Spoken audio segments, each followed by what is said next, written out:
guys, so today I will be doing my August wrap up. So in August I read a total of 4 books.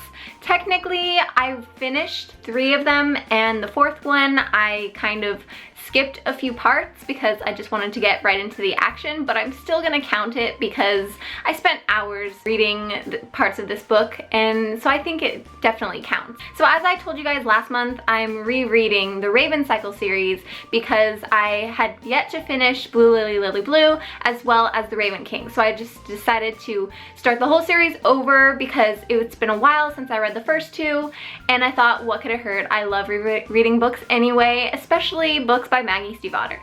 So the first book that I read in August is The Dream Thieves by Maggie Stiefvater. So this is the 2nd book in the Raven Cycle series. I give this book 4.5 stars out of 5 because it was just so amazing. Definitely a great book, especially for being the 2nd in a series, which a lot of the time the 2nd book isn't the strongest out of like a trilogy or a quartet, but I definitely love the Dream Thieves. I love these characters so much. They're some of my most favorite characters ever in all of the books that I've ever read. They're so well developed, and they just keep getting more developed as the books go on. Which leads me into the 2nd book that I read in August, which is Blue Lily Lily Blue by Maggie Stiefvater. This is the 3rd book in the Raven Cycle series, and these covers, I can't get over how beautiful these covers are. I could just stare at them all day. I need to like rearrange them on my shelf to where like you can see the cover of at least one of them because it's so beautifully done, as well as the story that's behind it. So I give this book 4.5 stars out of 5, as well as The Dream Thieves. So I think that Blue Lily Lily Blue might be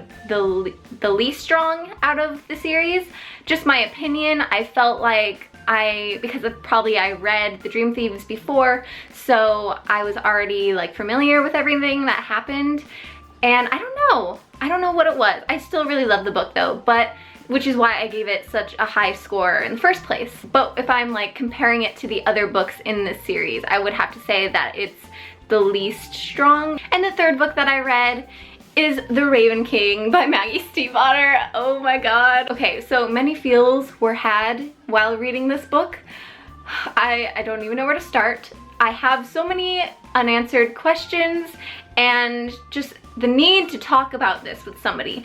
So with that being said, I'm actually going to be doing a book review / book talk on the Raven Cycle series, so you can look forward to that in the near future because I just need to get everything that I'm thinking off my chest about this series. So first off, I am giving this book 4.5 out of 5 stars. So amazing. Just as the rest of the books in this series, it isn't quite what I expected for the final book in this series.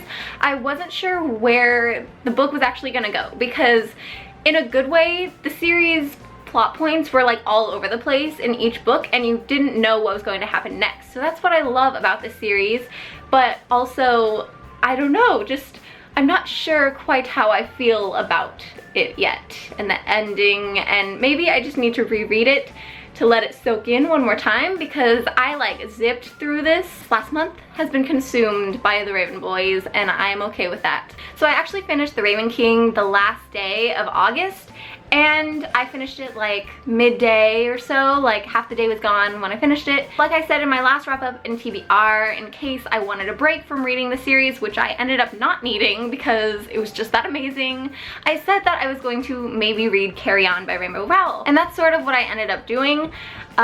So Carry On, I had read it before and I just wanted to revisit it, and I hadn't done it in so long. I've been meaning to reread it, and so finally I did, although I did skip some parts in this book, just parts that I knew already happened but didn't really need to enjoy the book. I skipped a lot of the beginning just because a certain character wasn't in it in the first part, but I basically read 3/4 of this book, so I'm just going to count it. I can cheat a little. Like, I read so much of this book, especially for one day. I was up till like midnight finishing this book because I was like, no, I started it today. I am almost done. I might as well just finish it. Like I said, skip some parts, but I think You guys can cut me a little slack on that. So I'm so happy that I broke my streak of only reading 3 books or less. And so that is it for my August wrap up. And so normally this would be where I go into my TBR for September and all of that jazz. But recently I have decided that I am not going to do one for this month and possibly the months following. And this is because every time I say what I'm going to read, I feel like I'm obligated to like read that particular book, and if I don't get it done, I feel like disappointed in myself. And so I'm putting this pressure on myself that is not needed, because this is supposed to be fun. Reading is supposed to be a hobby, not like me forcing myself to do it. So this month I decided that I'm just going to read whatever I feel like. I'm going to try for at least like 3 books in that range this month, but I'm not gonna set anything in stone. With that being said, I am currently reading a book, and that is A Court of Thorns and Roses, and I'm actually about halfway through. And so I definitely think that I'm going to finish this month, so I guess you can technically say that I have 1 book on my TBR for this month, but it's not official.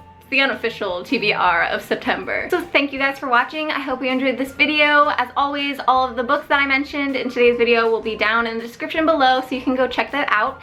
And thank you guys for watching, and I will see you guys next time. Bye!